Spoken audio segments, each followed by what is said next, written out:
Megasporogenesis. The process of development of a megaspore from a megaspore mother cell is called megasporogenesis. இந்த megaspore megaspore mother செல்லிலேருந்து develop ஆகுது. அதை தான் நம்ம megasporogenesis அப்படின்னு இங்கே சொல்கிறோம். As the oval develops, a single hypodermal cell in the nucleus become enlarged and function as archesporium. இந்த oval develop ஆகும்போது அது சிங்கிள் ஹைப்போடர்மல் செல்லிலேருந்து டெவலப் ஆகுது. அதை ஆர்கெஸ்போரியம் அப்படின்னு சொல்லலாம். In some plants, the archesporial cell may directly function as megaspore mother cell. சில பிளான்ஸில் பார்த்தோம்னா இந்த ஆர்கெஸ்போரியல் செல்லே டைரெக்டாக மெகாஸ்போர் மதர் செல்லாக ஒர்க் பண்ண ஆரம்பிச்சிடுது. In others, it may undergo a transverse division to form outer primary parietal cell and inner primary sporogenous cell. இதில் ஒரு சிலரை பார்த்தோம்னா டிரான்ஸ்வர்ஸ் டிவிஷன் ஆகுது. அந்த ஒரு செல்லு டிரான்ஸ்வர்ஸ் டிவிஷன் ஆனதுக்கப்புறம் அவுட்டர் பிரைமரி பேரிட்டல் செல்லாகவும் இன்னர் பிரைமரி ஸ்போரோஜினஸ் செல்லாகவும் கன்வெர்ட் ஆகிடுது, இல்லை செல் டிவிஷன் ஆகிடுது. The parietal cell may remain undivided or divide by few periclinal and anticlinal divisions to embed the primary sporogenous cell deep into the nucleus. இப்போ இந்த லேயரில் இருக்கிற அந்த செல்லு ஒன்று டாப் பாட்டம் அப்படியே டிவைட் ஆகும், இல்லை லெஃப்ட் அண்ட் ரைட் சைடாகவும் டிவைட் ஆகும். இப்படி செவரல் லேயர்ஸ் டிவைட் ஆகிட்டே இருக்கிறதுனால அந்த பிரைமரி ஸ்போரோஜினஸ் செல் நியூக்ளியஸுக்கு பக்கத்தில் உள்பக்கமாக போயிடுது. The primary sporogenous cell function as a megaspore mother cell. இந்த பிரைமரி ஸ்போரோஜினஸ் செல் தான் மெகாஸ்போர் மதர் செல்லாக ஃபங்க்ஷன் ஆகுது. The megaspore mother cell undergoes meiotic division to form 4 haploid megaspores. இந்த மெகாஸ்போர் மதர் செல் மியாட்டிக் செல் டிவிஷன் மூலயமா 4 haploid மெகாஸ்போரை form பண்ணுது. Based on the number of megaspores that develop into the embryo sac. அதாவது இந்த megaspore எவ்வளோ இருக்கோ அதை வச்சு தான் எம்ப்ரியோ சாக் இங்கே ஃபார்ம் ஆகுது. We have 3 basic type of development. First one monosporic, second one bisporic, third one tetrasporic. இதில் பார்த்தோம்னா 3 type of development இருக்குது. The megaspores are usually arranged in a linear tetrad.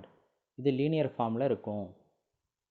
Of the 4 megaspores formed, usually the chelacell one is functional and the 3 megaspores degenerate.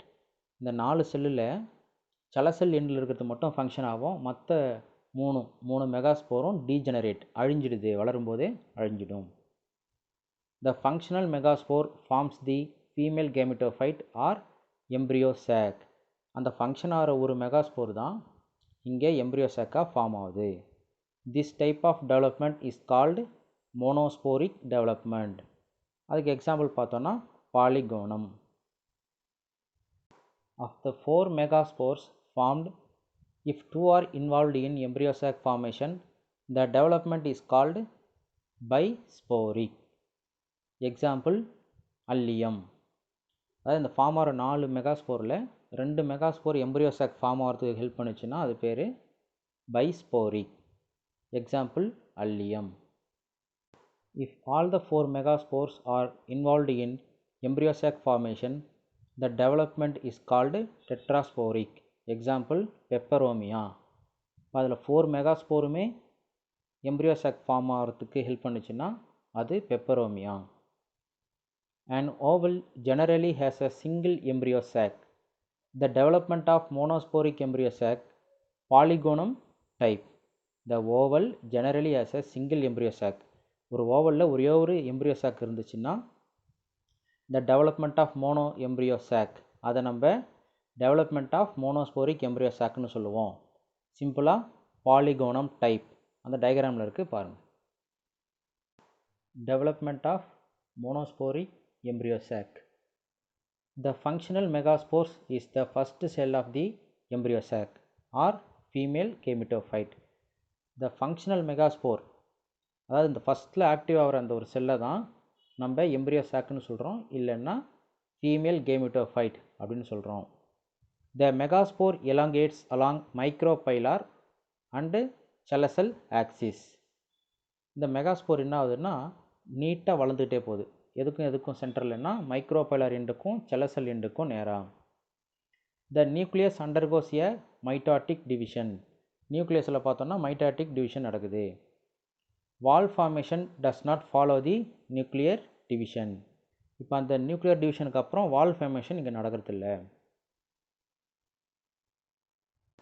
A large central vacuole now appears between the two daughter nuclei. இந்த ரெண்டு daughter நியூக்ளியைக்கும் சென்டரில் பார்த்தோன்னா large vacuoles, இந்த ஏர் bubbles மாதிரி இருக்கக்கூடிய vacuoles form ஆகுது. The vacuole expands and pushes the nuclei towards the opposite pole of the embryo sac. அங்கே என்ன பண்ணுறதுனா நியூக்ளியை ரெண்டு கார்னருக்கும் அது புஷ் பண்ணுது அந்த vacuoles. Both the nuclei divide twice mitotically, forming 4 nuclei at each pole. அங்கே பார்த்தோன்னா 2 டைம் அந்த நியூக்ளியஸ் வந்து மைட்டாட்டிக்காக டிவைட் ஆனதுக்கப்புறம் 4 ஒவ்வொரு பக்கமாக போயிடுது. At this stage, all the 8 nuclei are present in a common cytoplasm through free nuclear division. இப்போ அந்த 4 கார்னருக்கும் போன அந்த செல்லு மைட்டாட்டிக் டிவிஷன் மூலிமா 8ஆக மாறிடுது. After the last nuclear division, the cell undergoes appreciable elongation, assuming a sac-like appearance. இந்த last cell division முடிஞ்சதுக்கப்புறம் அது sac-like ஸ்ட்ரக்சருக்கு வந்துடுது. This is followed by cellular organization of the embryo sac. இதெல்லாம் அந்த cellular ஆர்கனைசேஷனில் நடக்கிற ஒரு process. Of the 4 nuclei at the micropylar end of the embryo sac, 3 organized into an egg apparatus. அந்த 4ல் 3 மட்டும் egg apparatusஆக மாறிடுது. The 4th one is left free in the cytoplasm. அந்த 4th ஒன்று சைட்டோபிளாசத்தில் இருக்குது. Of the central cell as the upper polar nucleus. அது எங்கே இருக்குன்னா அந்த அப்பர் போலார் நியூக்ளியஸாக மாறிடுது. மொத்தம் 4ல் 1 அப்பர் போலார் நியூக்ளியஸ், மற்றது 3 எக் apparatusஆக மாறிடுது. 3 nuclei of the chelacal end form 3 antipodal cells, whereas the 4th one function as the lower polar nucleus. இது செலசல் எண்டில் இருக்கிற 3 செல்ஸ் பார்த்தோம்னா ஆன்டிபோடல் செல்ஸாக இருக்குது. அதில் இருக்கிற ஒரு செல் எக்ஸ்ட்ரா இருக்கிற ஒரு 4th செல் லோவர் போலார் நியூக்ளியஸாக இருக்குது. Depending on the plant, the 2 polar nuclei may remain free or may fuse to form a secondary nucleus. அப்படி இல்லைனா சென்ட்ரல் செல்லுன்னு சொல்லுவாங்க.